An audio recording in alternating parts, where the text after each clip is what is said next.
اللہ تعالیٰ نے داؤد علیہ السلام کے معجزات کا ذکر فرمایا ہے، یعنی پہاڑوں کا ان کے تابع ہونا، پہاڑوں اور پرندوں کا ان کے ساتھ مل کے تسبیح پڑھنا، اور جنگ سے حفاظت کے لیے ان کا زرہ بنانا، اسی طرح ہوا کو سلیمان کے تابع کرنا علیہ السلام، اور جو ان کے حکم سے ان کے تخت کو ہوا میں اڑا کر لے جاتی تھی، اور جنات کو ان کے تابع کرنا، وہ ان کے حکم سے کام کرتے تھے، جنات بھی، جن بھی تابع ہوتے ہیں اللہ کے نبیوں کے۔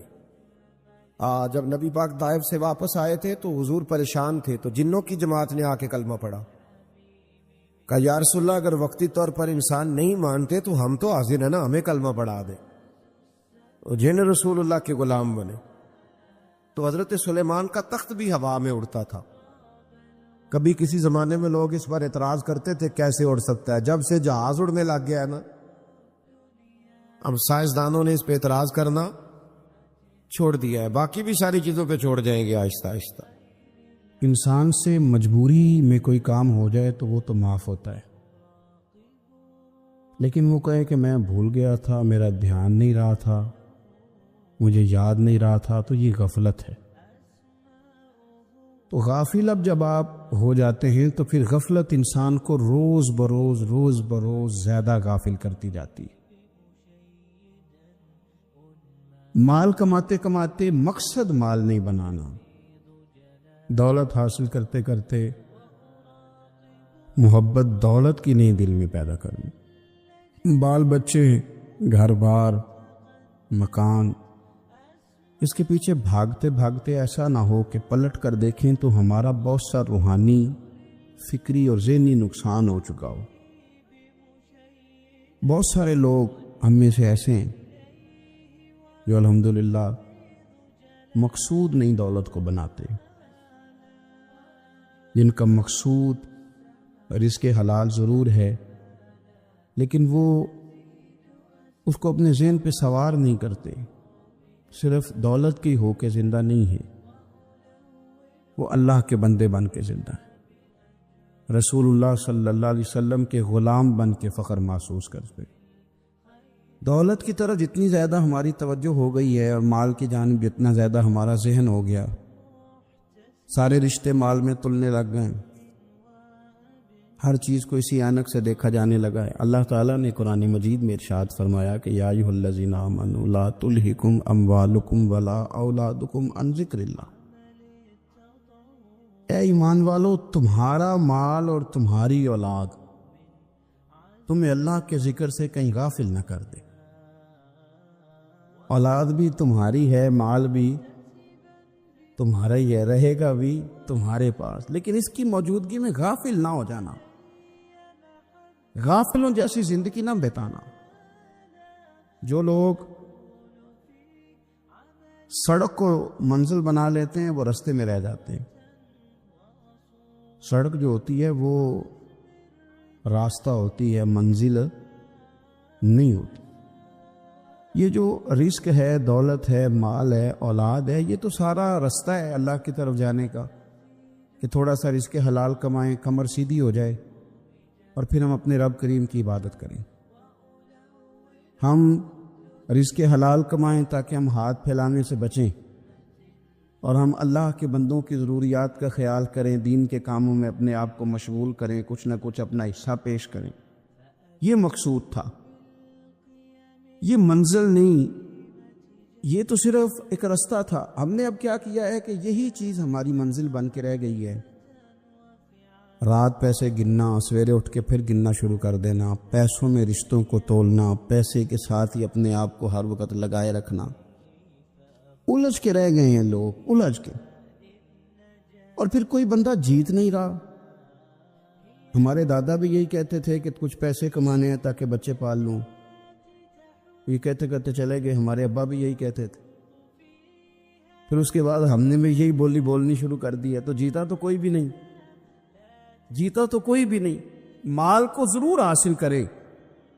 حضرت بہاءالحق نقشبند بخاری رحمۃ اللہ علیہ فرماتے، میں نے مینا کے میدان میں ایک نوجوان دیکھا جو لاکھوں کا کاروبار کر رہا تھا، لاکھوں کا، دیناروں کا کاروبار کرتا تھا، سونے چاندی ہیرے جواہرات کا کام کرتا تھا، لیکن فرماتے میں نے اس کے دل پہ نظر ڈالی، لاکھوں کا کام کرتا تھا پر اس کا دل ایک منٹ کے لیے بھی اپنے رب کی یاد سے غافل نہیں تھا۔ ہر وقت اس کا دل اپنے مالک کی یاد میں مصروف تھا، ہر وقت۔ ارشاد فرماتے ہیں کہ میرا شروع میں اس کے بارے میں گمان یہ تھا کہ دیکھو یہ شخص کیا کر رہا ہے، پیسہ کما رہا ہے، دولت کے چکر میں پڑا ہوا ہے۔ فرماتے ہیں کہ پھر میں نے ایک اور منظر دیکھا، ایک اور رنگ میں نے دیکھا کہ وہ کما رہا تھا، اور پھر اختتام حج پہ میں نے دیکھا کہ جو کمایا تھا سارا اللہ کے بندوں پہ خرچ کر رہا تھا۔ آپ اور میں، ہم نے دیکھنا صرف یہ ہے کہ کہیں ایسا تو نہیں ہے کہ دولت میں الجھ گئے۔ بہت سارے لوگوں نے یہ کہا تھا، ہم سنتے تھے جب کوئی آدمی جانے لگتا تھا نا پردیش پیسہ کمانے کے لیے، تو وہ کہا کرتا تھا کہ میں ملک سے باہر جا رہا ہوں، 2 4 5 سال لگا کے آؤں گا، واپس آ کے پھر یہاں میں نے کوئی کام کرنا ہے، تھوڑے سے پیسے کماؤں تاکہ یہاں نہ پھر میرا سلسلہ کوئی بن جائے۔ وہ 3 سال لگانے گئے تھے پر 30 گزر گئے ہیں، لوٹ کے واپس کوئی نہیں آئے۔ وہ 4 سال کا کہہ کے گئے تھے پر سال 40 ہو گئے، لوٹے نہیں۔ کیوں نہیں لوٹے؟ اس لیے کہ پہلے مفاد چھوٹا تھا، خیال یہ تھا کہ تھوڑے سے پیسے آ جائیں گے، بچوں کا خرچہ چلنے لگ جائے، فیسیں پوری ہونے لگ جائیں، اور مجھے کسی سے مانگنا نہ پڑے، تو بس پھر میں کامیاب ہوں۔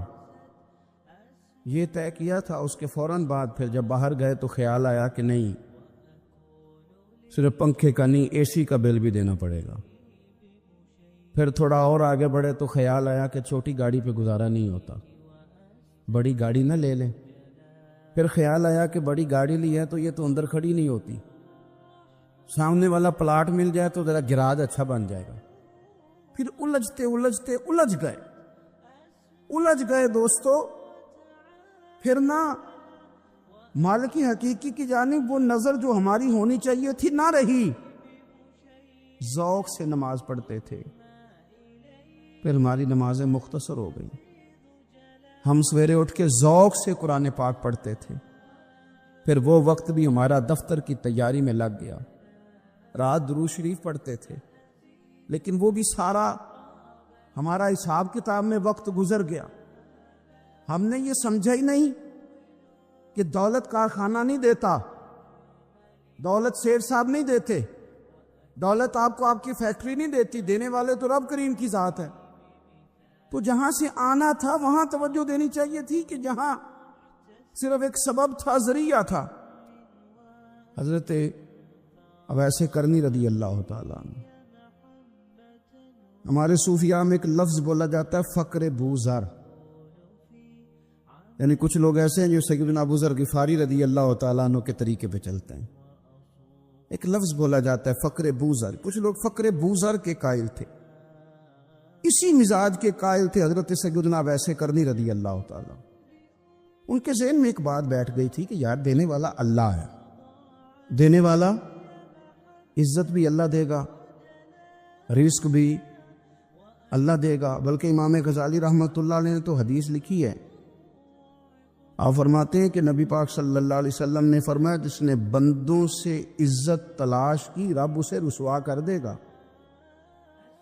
جو سیاست کر کے عزت حاصل کرنا چاہتا ہے، جو اس طرح کا ماحول بناتا ہے کہ میں کوئی ایسے کام کروں کہ لوگ میری واہ واہ کریں، لوگوں سے عزت کا حصول کرنے والے کو رسوا کر دیا جاتا ہے۔ عزت دراصل وہی ہے جو رب کریم عطا فرماتا ہے۔ میرے عزیز دوستو، آپ اپنی توجہ، دل کی توجہ، روح کی توجہ اپنے مالک کی جانب جب کر لیتے ہیں، غفلت کا پھندا اتار دیتے ہیں، اور ہر وقت غلبہ رکھنا پیسوں کا، ہر وقت اسی میں سوچنا، اسی میں محو ہو جانا، پھر آپ کا ذہنی نقصان ہوتا ہے۔ پھر آپ کی روح جو ہوتی ہے وہ بے چین رہنے لگتی ہے۔ پھر ایسے بھی غریب دیکھے جن کے پاس پیسے ہیں، پیسوں کے علاوہ کوئی شے بھی نہیں۔ پھر ایسے بھی تنگ دست دیکھے کہ جن کے پاس جائیدادیں بڑی ہیں پر ان کے پاس رات کو سکون سے سونے کے لیے وقت کوئی نہیں۔ عزیز بھائی، حضرت ویسے کرنی رضی اللہ تعالیٰ عنہ کی ملاقات ہو گئی حضرت حرم بن حیان کے ساتھ، یہ بھی تابعی ہیں۔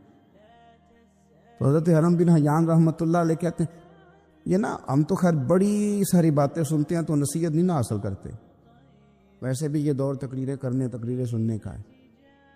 جو عمل کرنے والے لوگ تھے ان کا کیا طریقہ تھا کہ وہ ایک دو جملے کافی تھا، علم و بس کری ہو یار، وہ ایک کوئی حرف تینوں درکار، جملہ ایک بھی تیرے لیے کافی ہے، لیکن شرط یہ ہے کہ تو عمل کا ارادہ رکھتا ہو، تیرا خیال ہو کہ عمل کرنا ہے۔ وہ لوگ نا مختصر سی باتیں کرتے، مختصر سی نصیحتیں کرتے، لیکن وہ اخذ جلدی کرتے، اس میں سے اپنے لیے خیر جلدی تلاش کرتے۔ حضرت حرم بن حیان کی ملاقات ہوئی حضرت اویس کرنی رضی اللہ تعالیٰ عنہ کے ساتھ، تو حضرت حرم بن حیان کہتے ہیں میں نے عرض کی حضور میں کسی ملک میں جا کے رہنا چاہتا ہوں، کہیں سکونت اختیار کرنا چاہتا ہوں، یہاں سے ہجرت کرنا چاہتا ہوں، تو مجھے کوئی آپ مشورہ دیں میں کہاں جاؤں؟ تو فرماتے ہیں کہ میں نے جب یہ سوال کیا تو حضرت ویسے کرنی نے مجھے اشارہ دیا، فرمانے لگے ملک شام چلا جا۔ کہتے میں نے اگلا سوال کیا حضور وہاں جا کے کاروبار کیا کروں گا، رہوں گا کیسے، کھاؤں گا کہاں سے؟ تو فرماتے ہیں حضرت ویسے کرنی نے رومال اٹھایا، کندھے پہ رکھا اور چلنے لگے۔ میں نے کہا حضور آپ نے سوال کا جواب ہی نہیں دیا۔ تو فرمانے لگے جس دل کو ابھی تک یہی یقین نہیں آیا کہ روزی کون دیتا ہے اسے میں نصیحت کیا کروں؟ میں تجھے نصیحت کروں جسے آج تک یہی نہیں پتا کہ روزی کون دیتا ہے؟ تو ابھی تک اپنے دل کو پکا ہی نہیں کر پایا کہ روزی رب دیتا ہے؟ او خدا کے بندے کیا نصیحت کروں تجھے؟ تو ابھی تک یہاں اڑا ہوا ہے۔ تیرا جو توکل ہے وہ مضبوط ہونا چاہیے، تیرا بھروسہ اپنے رب کی ذات۔ تو غافل ہو گیا اللہ سے، تو نے اسباب پر بھروسہ سارا کرنا شروع کر دیا۔ اسباب اختیار کیے جاتے ہیں، بھروسہ رب کریم پہ کیا جاتا ہے۔ ہماری جو غفلت ہے نا وہ بھلا کیوں ہوئی ہے؟ وہ اس لیے ہوئی ہے کہ پیسے کسی کو بھی برے نہیں لگتے، پتہ نہیں ان میں کیا کشش ہے۔ یہ نہ آپ کسی جگہ بھی ان کا نام لے لیتے ہیں، یہ کسی جگہ بھی آ جاتے ہیں تو یہ برے لگتے ہی نہیں۔ یہ جناب بڑی بڑی فقیری کا دعویٰ کرنے والے اور لوگوں کو طریقت اور تصوف کا درس دینے والے ان کو بھی اچھے لگتے ہیں۔ یہ تو جناب جو لوگوں کو کہہ رہے ہیں فقیر ہو جاؤ فقیر ہو جاؤ، وہ خود امیر ہوتے جا رہے ہیں۔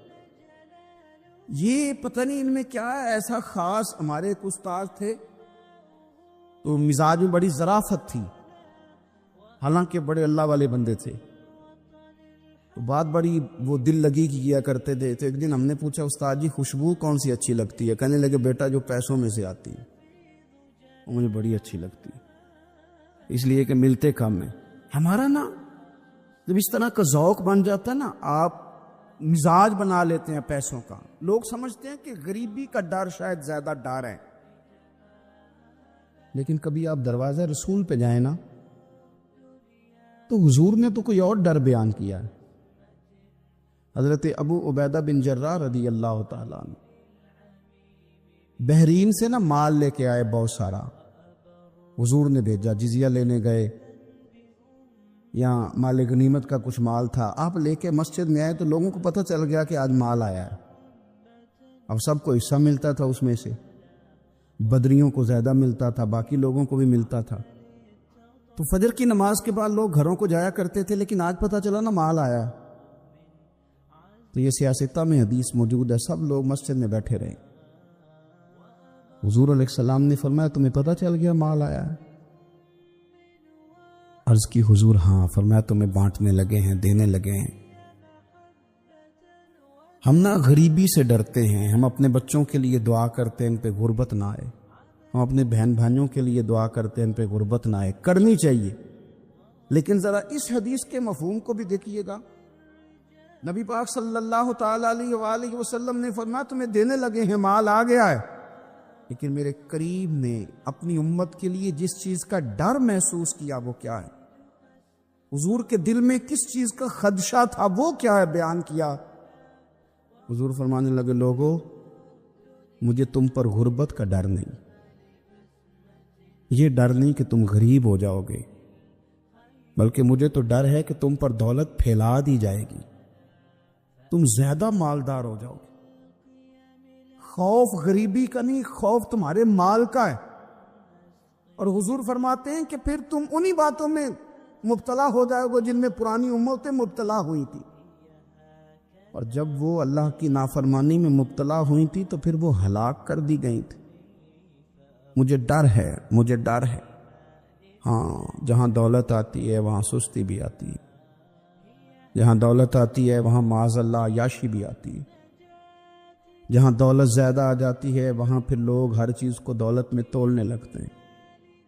جہاں دولت زیادہ آتی ہے میرے بھائی، پھر لوگ سمجھتے ہیں کہ ہر چیز میں خرید لوں گا، پھر لوگوں کے ذہنوں کے اندر اس طرح کا فطور آتا ہے۔ حضور نے فرمایا مجھے ڈر ہے تمہارے دولت مند ہونے کا، ڈر ہے دولت مند ہونے کا۔ یارو، اپنے پیسوں سے ڈرا کرو، اپنی جائیدادوں سے ڈرا کرو، اپنے مال سے ڈرا کرو۔ وہ ہم نے جو بڑے بڑے محلات تعمیر کرنے شروع کیے ان سے ڈرا کرو، اس لیے کہ حضور نے فرمایا مجھے ڈر ہے۔ حضرت ابو بکر صدیق رضی اللہ تعالیٰ عنہ تشریف فرما تھے۔ ہمارے بچے بہت زیادہ آسانی مانگتے ہیں۔ اقبال نے کہا لہو مجھ کو رلاتی ہے جوانوں کی تن آسانی۔ جب میں جوانوں کا مزاج دیکھتا ہوں کتنے آرام پسند ہو گئے ہیں تو پھر میری آنکھوں سے لہو بہتا ہے۔ لہو مجھ کو رلاتی ہے جوانوں کی تن آسانی۔ ان کا وجود اتنا آسانی کا ماحول لینا چاہتا ہے، ذرا سی بھی کوئی تکلیف آپ دیکھ لیں، لائٹ بند ہو جائے تو مصیبت کھڑی ہو جاتی۔ کسی جگہ چند منٹ کے لیے، آدھے گھنٹے کے لیے ٹریفک بند ہو جائے تو مثلاً کیا ہو جائے گا، لیکن یہ کہ طبیعتوں میں تلخی، اور جب وہ گاڑیاں آہستہ آہستہ چلتی ہیں تو ایک دوسرے سے آگے بڑھنے کی وہ شدت، وہ ہمارے مزاج میں ایک دوسرے کے بارے میں دل میں بڑے بڑے جملے، کیوں؟ اس لیے کہ ہماری طبیعت آسانی پسند ہے۔ ذرا سی بھی کوئی رکاوٹ ہم نہیں برداشت کرتے، تھوڑی دیر کے لیے ٹھہرنا پڑ جائے ہمارے لیے بڑا مشکل کام ہے۔ داتا صاحب رحمۃ اللہ علیہ نے کشف المعجوب کے اندر لکھا ہے کہ صوفیاء کا ایک گروہ ایسا گزرا ہے جو ملامتی کہلاتے ہیں۔ ان کو لوگ برا کہیں تو وہ خوش ہوتے ہیں۔ وہ سمجھتے ہیں جب لوگ تنقید کرتے ہیں تو نفس پہ بوجھ پڑتا ہے، جب کوئی دل توڑتا ہے تو اللہ کی بارگاہ میں رونا آسان ہو جاتا ہے۔ ایک گروہ گزرا ہے صوفیاء کا، وہ پسند کرتے ہیں اس چیز کو۔ یہ بہت زیادہ تعریف، توصیف، نعرے، شور، یہ بعض اوقات نفس کے تکبر کا سبب بنتا ہے۔ آپ ملاحظہ کر لیں، حضرت ابو بکر صدیق رضی اللہ تعالیٰ عنہ سے یہ سلسلہ چلا ہے، کس قدر زیادہ تانے تھے ان کے لیے، کتنی زیادہ آزمائش تھی ان کے لیے، کتنا زیادہ پریشانی کا سامان تھا، لوگ کیا کچھ کہتے تھے۔ اور پھر یہ سلسلہ تمام صحابہ کے لیے اسی طرح رہا۔ آپ لوگ جن لوگوں کی تعریف کرتے ہیں یہ ضروری نہیں کہ باقی بھی سارے ان کی تعریف کرتے ہوں۔ امام علی مقام سیدنا امام حسین رضی اللہ تعالیٰ عنہ کا ہم دن مناتے ہیں، پوری امت مسلمہ امام حسین رضی اللہ تعالیٰ عنہ کی عظیم قربانی کی یادگار مناتی ہے، تو سارے کلمہ گو تو ایسا نہیں کرتے۔ آج بھی ڈھیروں لوگ ہیں جو تانا دیتے ہیں، اس کو سیاسی جنگ کہتے ہیں۔ دین کے لیے یہ جو آزمائش رہی، یہ جو تانا رہا، یہ جو تنقید رہی، یہ اس کا حسن رہا، یہ چیز اس کو نکھارتی ہے، یہ اس کے اندر تازگی پیدا کرتی ہے۔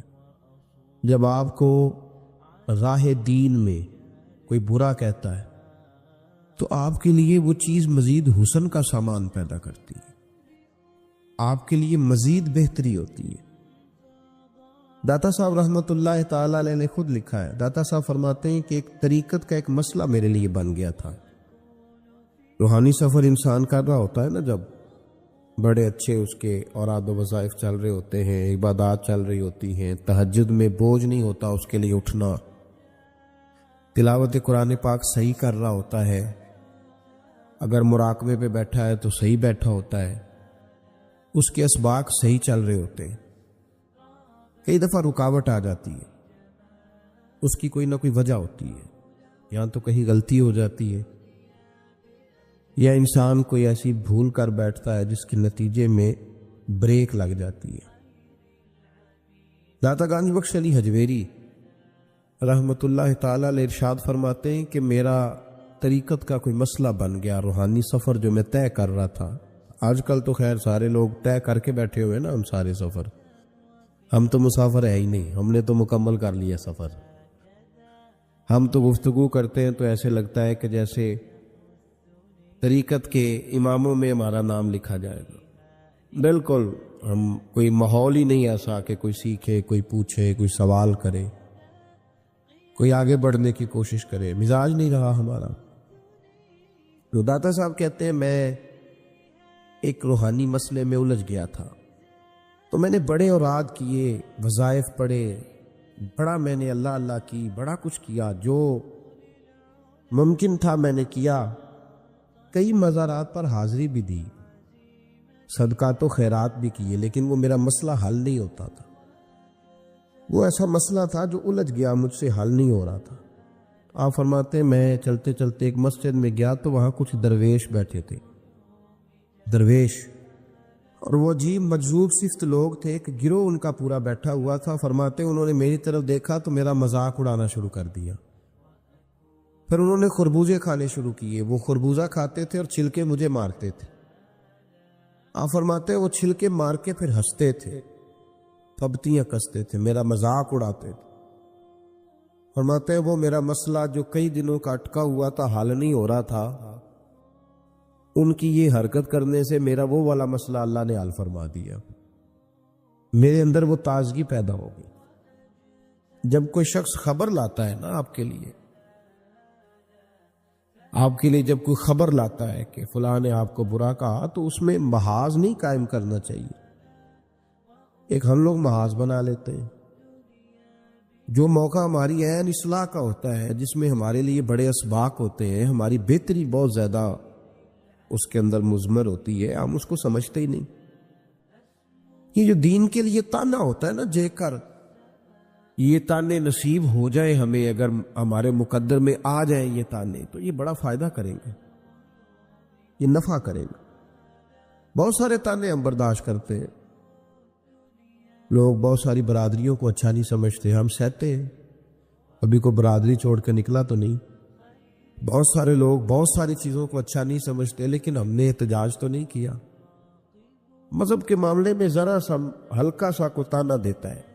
میں نے کہا کہ آپ دیکھیں نا داتا صاحب نے کتنی خدمت کی، تو کیا سارے لوگ اچھا کہتے ہیں داتا صاحب کے مزار کو؟ آج بھی اتنی لمبی زبانیں نکال کے لوگ کہتے نہیں وہ شرک کا اڈا ہے معاذ اللہ۔ بابا فرید علیہ رحمہ زہد الانبیاء، شیخ الاسلام، تو کیا ساری دنیا ان کو صحیح کہہ رہی ہے آج بھی؟ تو یہ تو بھائی لطف ہے، آپ اس لطف کا رنگ کیوں خراب کرتے؟ اس کا ذائقہ لیں، اس طرف بھی توجہ کریں، اس پر غور کریں۔ میرے اعلیٰ حضرت فاضل بریلوی رحمت اللہ تعالی علیہ، اعلیٰ حضرت رحمت اللہ علیہ کے زمانے میں لوگ انہیں مجدد کہتے تھے، ان کے زمانے میں ہی انہیں امام اہل سنت کہا جاتا تھا۔ ان کے دور میں بڑے بڑے شیخ الحدیث، بڑے بڑے لوگ ان کی بارگاہ میں آ کے بیٹھا کرتے تھے۔ سید دیدار علی شاہ صاحب رحمت اللہ علیہ عمر میں ان سے بڑے تھے، لیکن پھر بھی ان کی خدمت میں آ کے بیٹھتے تھے۔ صدر اللہ فاضل سید نعیم الدین مراد آبادی جیسی شخصیات ان کی بارگاہ میں رات کو بیٹھا کرتے تھے۔ بڑے بڑے قیمتی لوگ، حضرت محدث صورتی، یہ مرید تھے مولانا فضل الرحمان گنج مراد آبادی رحمت اللہ علیہ کے، اور پڑھا بھی انہی سے، خلافت بھی انہی سے، سارا سلسلہ انہی سے، لیکن ہر وقت اعلیٰ حضرت کے پاس بیٹھے رہتے تھے، اور عمر بھی اعلیٰ حضرت سے زیادہ تھی۔ تو کچھ لوگوں نے کہا کہ سارا سلسلہ وہاں ہے، بیٹھے یہاں رہتے ہو۔ فرمانے لگے یار جو ایمان کی لذت ان کے پاس ملی ہے وہ کسی اور جگہ نہیں ملی، ہر چیز اپنی جگہ پہ۔ لیکن اس کے ساتھ ساتھ ایک دوسرا پہلو بھی تھا، جس طرح آج لوگوں نے شور ڈالا ہے نا، اتنی تنقید شاید کسی شخص پہ ہوتی ہو اتنی فاضل بریلوی پہ معاذ اللہ کی جاتی ہے۔ لوگ بدعتی کہہ کے، قبر پرست کہہ کے، بڑا کچھ کہہ کے تانے نہیں دیتے، انہیں الزامات نہیں لگتے. تو یہ آج نہیں شروع ہوئے، یہ اس زمانے میں بھی یہ سلسلہ جاری تھا. حضرت مولانا ظفر الدین صاحب بہاری رحمۃ اللہ تعالی علیہ بہت بڑے عالم تھے، بخاری کی شرح فرمائی، اور اعلیٰ حضرت کے خلفاء میں سے تھے، بڑے قابل آدمی تھے، بہت بڑے عالم تھے. تو پیار بھی بڑا تھا، جس سے محبت ہوتی ہے اس کی غیرت بھی انسان کے دل میں ہونی چاہیے. تو خطوط پڑھنے کی اور جواب دینے کی ڈیوٹی بھی حضرت مولانا ظفر الدین بہاری رحمۃ اللہ علیہ کی تھی. تشریف فرما تھے، بیٹھے ہوئے تھے، تو خط آتے تھے. اب ہمارے ہاں ٹیلی فون آتے ہیں، کام آسان ہو گیا ہے. پرانے زمانے میں خطوط آیا کرتے تھے، اور خطوط کے جواب لکھنا ایک بہت بڑا کام ہوتا تھا. باقاعدہ مشائخ کے پاس کچھ لوگ ایسے موجود ہوتے تھے جو صرف خطوط کے جواب دیتے تھے، اور اگر کوئی فتوے کا معاملہ ہوتا تھا تو وہ فاضل بریلوی علیہ رحمہ خود لکھا کرتے تھے. تو خط کچھ آئے، مولانا ظفر الدین بہاری رحمۃ اللہ علیہ پڑھنے لگے، سنانے لگے، جواب اعلیٰ حضرت فرمانے لگے، وہ لکھنے لگے. تو ان خطوط کے اندر 2-3 خطوط ایسے بھی آئے جس میں لوگوں نے اعلیٰ حضرت کو گالیاں لکھی ہوئی تھی، معاذ، بڑے سخت جملے کہے تھے، اور ایسی باتیں کہی تھیں کہ جو وہ پڑھتے گئے تو انہیں جلال آتا گیا. بڑے مریدین اعلیٰ حضرت کے حاجی لال خان جیسے بڑے رئیس اعظم لوگ تشریف فرما تھے. جب یہ خطوط پڑھے گئے، جلال آیا سب مریدین کو، اور جوش میں مولانا ظفر الدین بہاری کہنے لگے میں ان پر مقدمہ کروں گا، میں کچہری جاؤں گا، عدالت جاؤں گا، میں مقدمہ کروں گا، انہیں سزائیں دلواؤں گا. اعلیٰ حضرت رحمۃ اللہ علیہ مسکرا کے ان کا چہرہ دیکھنے لگے، فرمانے لگے اس طرح کر، ان کو بند کر، اور یہ میرے سے چابی لے، فلاں الماری کھول، اس کے فلاں دراز میں کچھ خط پڑے ہیں وہ بھی نکال کے لا. آپ کہتے میں گیا، وہ خطوط میں نکال کر کے لایا، اور لا کر میں پڑھا، ان کو کھولا تو کسی نے اعلیٰ حضرت کو امام اہل سنت لکھا ہوا تھا، کسی نے لکھا تھا مجدد آپ، کسی نے لکھا تھا کہ ہندوستان کے حسان بن ثابت بھی آپ ہی ہیں رضی اللہ، کسی نے کوئی لقب دیا، کسی نے کوئی. اعلیٰ حضرت فرمانے لگے ظفر الدین اس طرح کر یار، انہوں نے میری تعریفیں کی ہیں، پہلے انہیں جائیدادیں بانٹنا، تو پھر تنقید کرنے والے پہ مقدمہ بھی کر لینا. انہیں پہلے جائیدادیں بانٹنا، ان کے لیے انعام کا اعلان کر. اور پھر بڑا خوبصورت اور قیمتی جملہ